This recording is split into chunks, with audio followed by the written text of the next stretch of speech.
Welcome to Azure Flame, a tale of forbidden love and cute dragons. Although you've shared some beautiful moments in this town, it doesn't come without its problems. And when his father threatens to separate you both, you decided you've had enough of this town. How will the story unfold? You're just going to have to find out. Anyway, here are your content warnings. Now please enjoy yourselves. Perfect. My hair sways with the breeze as I finish collecting a group of herbs and put them in my pouch. Sage and basil are especially prevalent on the side of Mount Argent, so I always make sure to stock up before returning to the city.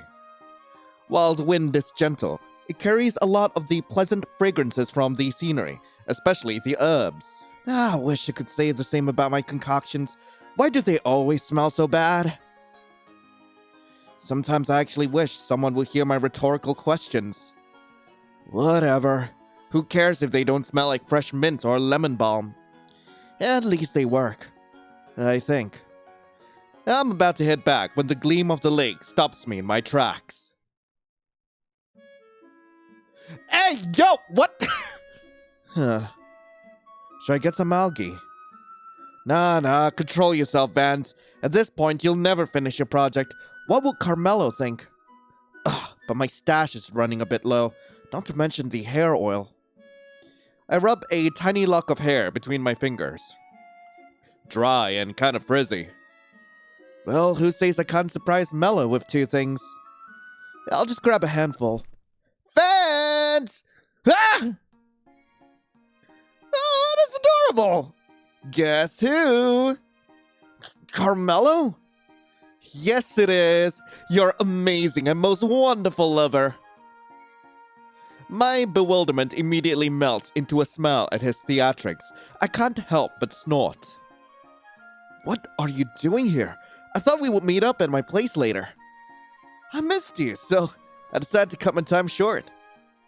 Gods, you are truly just like a puppy. But you like that about me. Well, can't deny that. Carmelo giggles while holding my hand. I squeeze it back and caress his thumb with my own. You keep that up and I'm going to have to get you arrested, mister. Good heavens! Have mercy! I'm already on trial for punching Angar. Wait, what? You actually punched him? No, but I wish I had. Vance! I shrug. You know me. I only tell it as it is. Without being able to erase his smile, Carmelo shakes his head and pulls me in the direction of Kalida City. Once we arrive at the main street, I stop right in front of the pub. We're here. It's a bit early for alcohol, honey. Haha. Very original. What can I say? I'm a performer. Carmelo covers his mouth with his hand in an attempt to stop his grin.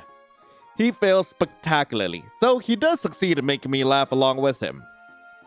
Thanks for accompanying me. Are you sure you don't mind waiting at my place? But being by myself is boring. And I've never seen you make a concoction before. Alright, if you insist. Victory! Let's go, you doofus. The place is pretty deserted, save for a couple of people having lunch by the window. Fancy boy! The owner of the establishment greets us with a hearty laugh. Hey, Orla. What's new? She shrugs while making a wry face. You know, drunk bastards coming here and there. Some old guy trying to steal my booze. Same old. But at least to keep the wife happy. Good to know. Orla's about to say something when she notices Carmelo hiding behind me. Only he can't hide very well given that he's taller. Oh? Who's your mate?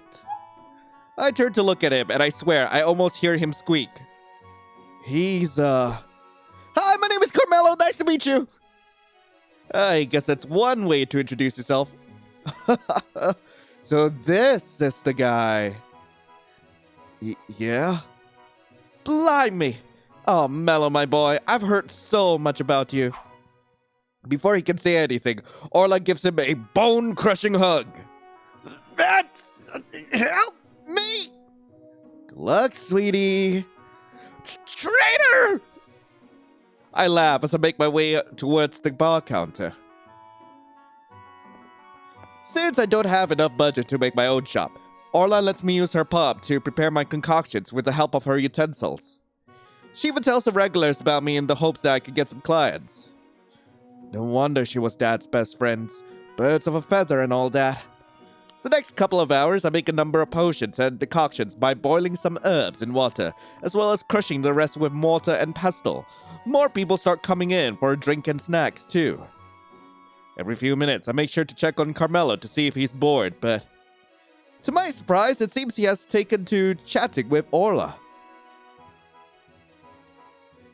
So you play the lute? Yeah, I've also been writing some songs recently. Oh, that is wonderful, Mellow Boy. What do you say about performing here sometime? What? Really? Oh, you know it. Perhaps some music is what these drunk bastards need to wind down. I know the wife would hella enjoy it too. Oh my god, please! It'd be my pleasure, Miss Orla. Well, aren't you a charmer? Just Orla's fine, Pumpkin. He seems to be enjoying himself with someone other than me for once.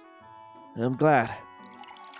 With my new creations complete, I carefully pour them into the glass vials I always carry with me in my satchel and potion holder. Okay, now they just need to cool down a bit. Shouldn't be too long. Hey, Mello! The bar's hustle comes to a sudden halt at the sound of glass crashing. My vials! All the potions I just prepared dripping down the stools and onto the floor in a big splash. Whoops, my bad. For a minute there, I thought I was looking at dirty water. I dig my nails into my hands.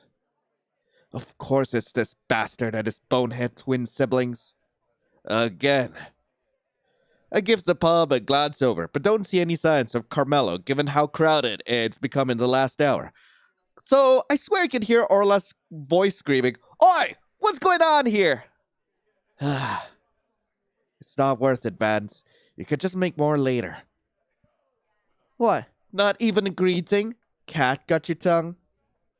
He must not understand our language, sis. I guess you're right, bro. Way too advanced for someone like him. The poor mutt. As they roar with laughter at my expense, I look for a rag under the bar counter to clean up the mess. A boot steps right on top of the rag as I try to wipe up the spill. Can you move? You're in the way. What's that, midget? I'm afraid I don't speak mutt. You'll have to speak Draconic if you want me to understand. All right, I've had enough. Oh, I'm sorry. I spit on his boot and show him the middle finger. Maybe this will make it clear enough for your poor brain cells. Angar's face goes from mocking to enraged in a split second. Next thing I know, I'm being grabbed by the collar and pushed against the back bar. Want to say that again, mutt? Ha, guess I do know how to speak Draconic. You! Oh, damn! Before his fist can reach me, a different hand, one that I very much recognize, lands a punch on Angar's ugly mug, sending him flying to the wall. Angar! Hang in there, bro! This time, the silence doesn't last more than 5 seconds. Fire! In the blink of an eye, the pub turns into utter chaos. Kicking, punching, biting. Chairs being broken, glasses flying everywhere, plates too. Vance, are you okay? Did he hurt? Before he finishes talking, I grab his hand and start running towards the exit. Wait! Where are we? Less talking, more running.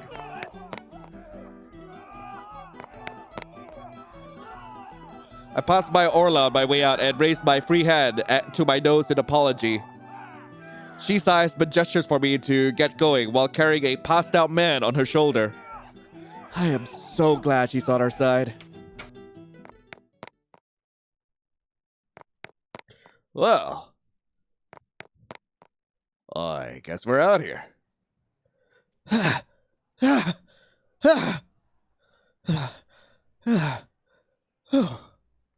I can't. I can't believe you actually punched him. Carmelo takes a few seconds to catch his breath before showing me a wide grin. The asshole had it coming. You could say that again. Even so, you shouldn't have to dirty your hands with a lowlife like that, Mello. People like that, they're not worth it. Even though my words are calm, my heart is still beating out of my chest. Is it because of the adrenaline from before? Besides, I'm already used to it, so you don't have to worry. Or is it, I can take care of myself? Because of the face Carmelo is making right now. What? What are you saying? Then what am I supposed to do when you don't even fight back? Here we go again. Look, Mello, we've already talked about this. Whatever it is others have to say about me doesn't matter. It's not like they'll ever change their mind anyway. I don't care what they...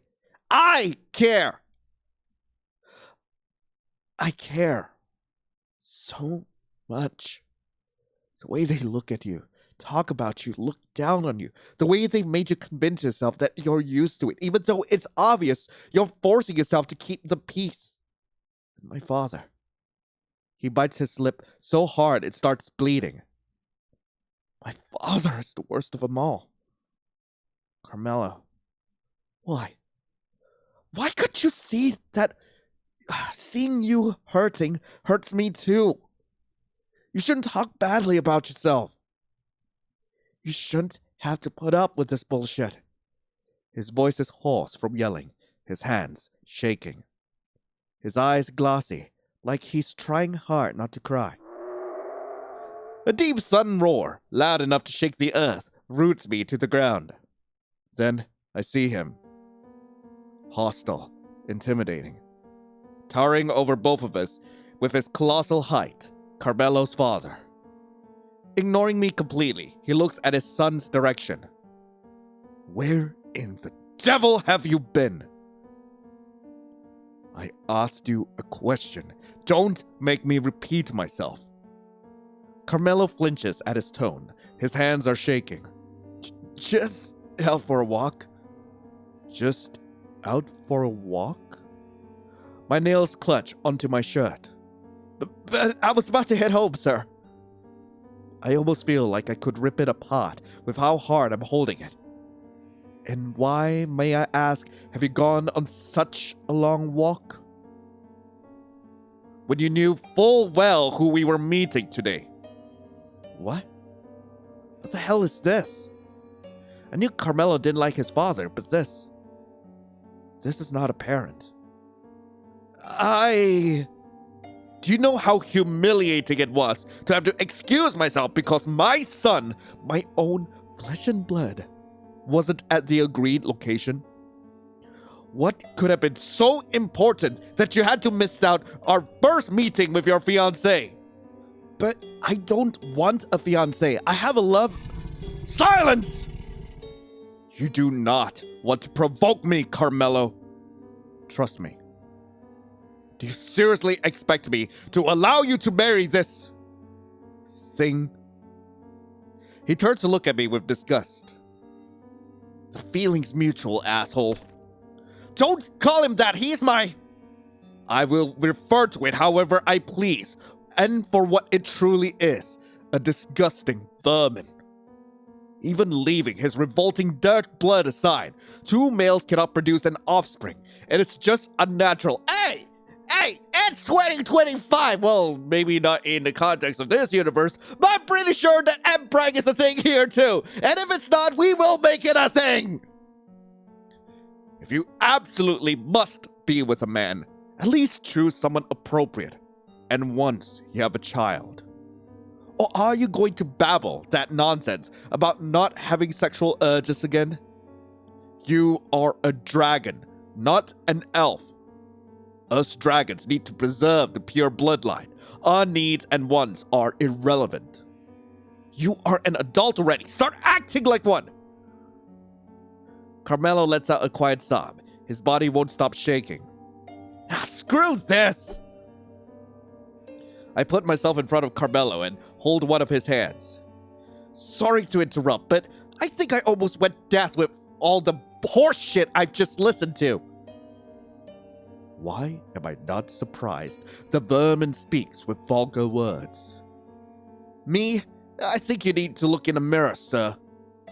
Vance. Then again, it might still not work. Enough! Vance. Donovan's wings come out of his back to create a threatening gust of wind as he flies a short distance away from us. The air is so strong that it ends up separating Carmelo and I by a few meters. I expect you to fulfill your duty in the next meeting. Fail to show yourself and there will be consequences. Carmelo! Carmelo, are you alright? I tried to give him a hug, but he swats my hand away. Don't! He looks more shocked than I am. I'm sorry. Wait, what the hell? Why? Mello, you have nothing to feel sorry about.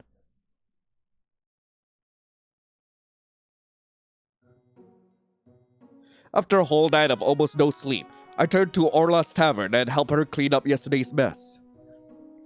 Understandably, Orla closes the shop for today, giving her enough time to make it presentable once again. That's the 10th time you've sighed in a row today, Vancy boy. While I'm in charge of dusting the place with a broom, Orla wipes every visible liquid, grime, and dirt with her rag. Sorry. Oh, don't get all weepy on me now, lad. You did nothing wrong. If anything, it's those whippersnapper siblings who should be groveling on their knees. That and the asshole who yelled and instigated chaos in my tavern. Bloody oafish. If I ever see him again. Orla wrings her rag to get the point across. I can't help but giggle. There's the smile I know. You finally laughed. Anyway, I'm going to dust the entrance a little bit. Whatever you say, my boy.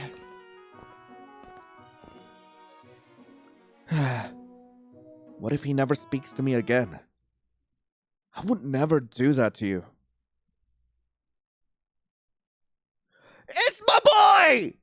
Standing right by the door in all his glory, with a sheepish smile and a tiny wave of his hand. My dragon, my sweetheart, my sunshine. Carmelo. Hey, Vance. I dropped the broom on the ground and wrapped my arms around him. I'm sorry. I'm so sorry. No, I'm sorry. I shouldn't have taken out my frustration on you. And the way I slapped your hand away at the end. He hides his face on my shoulder. I just never wanted you to see me like that. So vulnerable. So defenseless. So pathetic. I end the hug to look at him and hold his face in my hands. Mello, you are not pathetic. If there's anyone here who's pathetic, it's your father. If he can even be called that with the way he treats you. Carmelo holds my hands, still on his face, and leans into the touch. That's exactly what I've been trying to tell you this whole time. Huh? What do you mean? Vance, you're not an abomination. You are not vermin. And you shouldn't have to put up with those who call you that. You shouldn't have to get used to it. I've never actually gotten used to it. I just said I did because it was easier. And I didn't want to worry you. But I guess I did anyway. You saw right through me. Carmelo giggles. So did you. We touch our foreheads together. I miss this. As corny as it may sound. I wish we could stay like this forever. Well, well, well, what do we have here? Ah! Orla! You boys crack me up. You're so adorable. You remind me of Me and Yavanna when we were mere fledglings.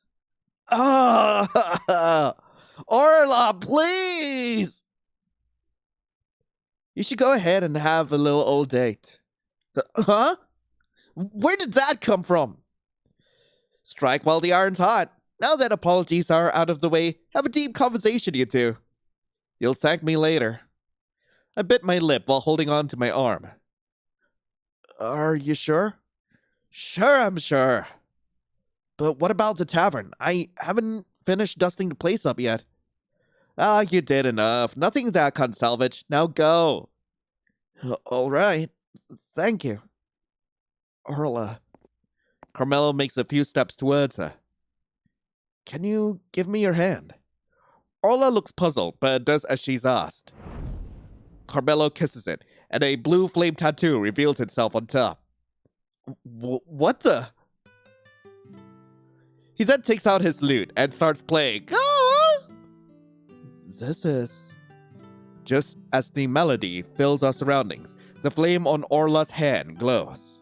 Right after, a mirage of blue fire with Carmelo's appearance, lute and all, manifests into the air and plays the song in the same way. Oh my. Wow.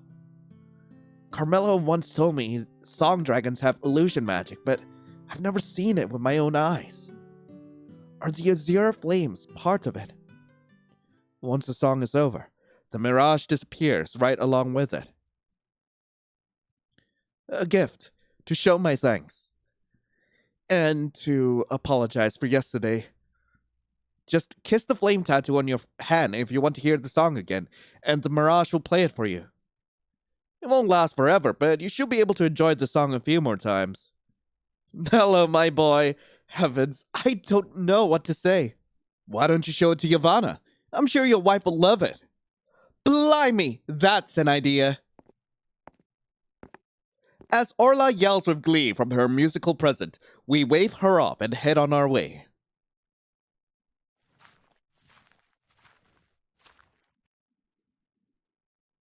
We arrive at the forest lake and sit right next to each other. It's so peaceful now that what transpired yesterday with the siblings and Donovan feels like it was just one big nightmare. No, that's not right. It didn't just feel like it. It was a nightmare. Carmelo basks in the sun with his eyes closed and takes a big sniff of the air. I love it here. It smells so fresh, so freeing. I imitate his relaxing pose and take a big whiff of the air myself. Yeah, it does. Can you hear its song too? Song? What song? Every single place in this world, every single creature has its own song. Carmelo gestures with his hands to lie down on the grass next to him. Close your eyes. I follow his lead. Listen. What can you make out? The sound of leaves, rustling in the wind.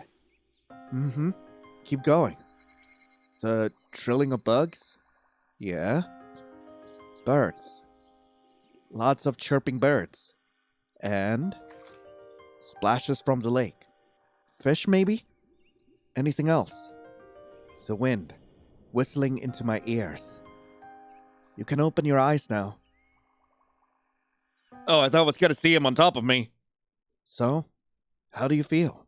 I sit up straight and look him in the eye. Very soothed and relaxed. Carmelo smiles. That's the song of the forest. Your voice made it even better. Vance! What? I'm telling the truth. If that's how you're gonna play it, your voice makes it better too. Now you're just copying me. I'm a song dragon. I wouldn't tell a lie about this. I'm just pulling your wing, Mello. He smacks me on the shoulder, playfully, and we end up laughing together. At a certain point, though, Carmelo frowns while hugging his knees. I wish this could be our everyday. I'm so tired of having to pretend to be someone I'm not, All of this draconic tradition bullshit. His claws grip the fabric of his pants. I hate it. I hate it so much. I wrap an arm around his back and pull him to me. Carmelo snuggles against my neck. You know, when you told me you were asexual, I felt so happy for you. So happy that you could be your true self without caring about what others might think. But I think I was also a little envious. I caress his back with gentle, circular movements. Ever since I was a kid, my father would always keep telling me how I needed to follow the dragon line. Marry a lady, have a child, and teach them the same things he taught me. I'm not attracted to women. I never was. And even if I was, I don't think I could have sex with someone I barely know. Not even with a man. That's just... He squeezes my hand, and I squeeze it right back. I'm not going anywhere. And of course, my father doesn't care. You saw how he acted yesterday. And your mother? My mother. She's always been very sweet to me. But sweetness alone doesn't solve problems. She never had the courage to stand up to my father, not even for the things he did and keeps doing to her. I hold him even tighter. Carmelo, should we run away? The words leave my mouth before I can stop them, and a big silence follows. So big that I start to hesitate about having to say the wrong thing. Shit. I don't even manage to form a full sentence when Carmelo suddenly breaks off our cuddle and looks me straight in the eye. Yeah. Yes, please. I run away with my dragon boyfriend? Herbs, flowers, falls, my medicinal plants book, and a change of clothes. All my essentials are packed into my satchel before I give one last look to what's about to become my former residence. I guess that's that. Goodbye, old home. You weren't too bad.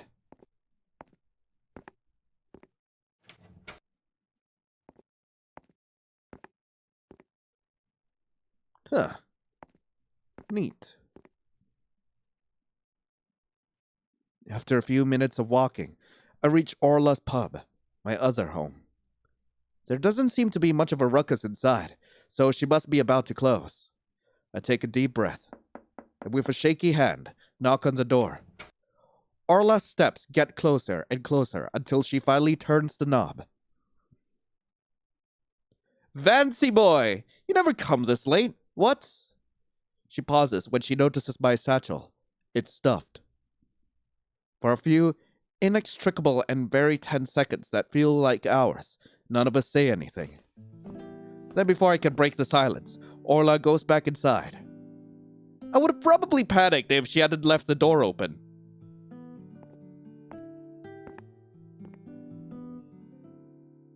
What is she doing? Orla turns around and, with a skip in her step, rushes to where I'm standing. In her hands are a mortar and a pestle, the same ones I've been borrowing from her for years. These... Are you sure? Sure, I'm sure. I take them from her and put them in my satchel. So, through some sort of miracle, they were able to fit inside. Next thing I know, Orla's hugging me.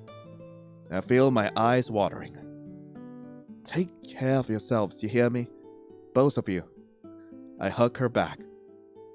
You and Yavanna too. Thank you, Mom. I swear I hear a sob coming from her as she holds me tighter. Ah. Once we say our farewells and promise to try to keep in touch one way or another, we part ways. Almost there. Are we going to fly away? Leaving my satchel momentarily behind, I climb onto the wall. Wings make way too much noise until I'm right by Carmelo's window. I knock softly. His ears perk up at the sound, and he grins when he sees me waving. As he stands near his bed to create a new mirage of himself in order to fool Donovan and others who might help him, Carmelo gestures to me that he'll be right with me. I go ahead and climb back down. Not even 5 minutes later, he comes down as well. All good? Yeah, the illusion should last a couple of hours. Perfect. As I glance down to look for his luggage, I can't help but notice that he's only carrying his loot on his back. Is that all you're going to take? I can wait a bit longer if you need me to. No, it's okay. This and you are all I need. Your clothes! Your essentials! What about a toothbrush? Well, if you're sure.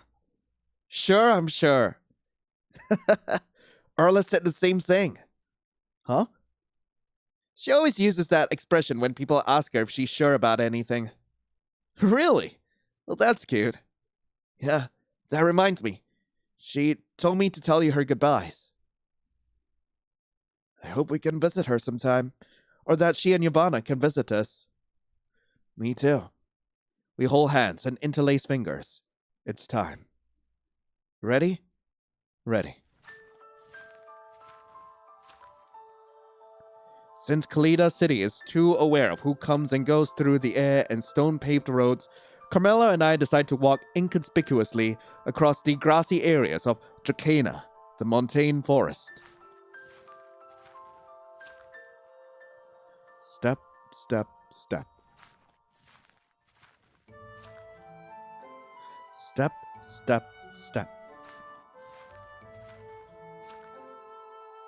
Step, jump, and step some more.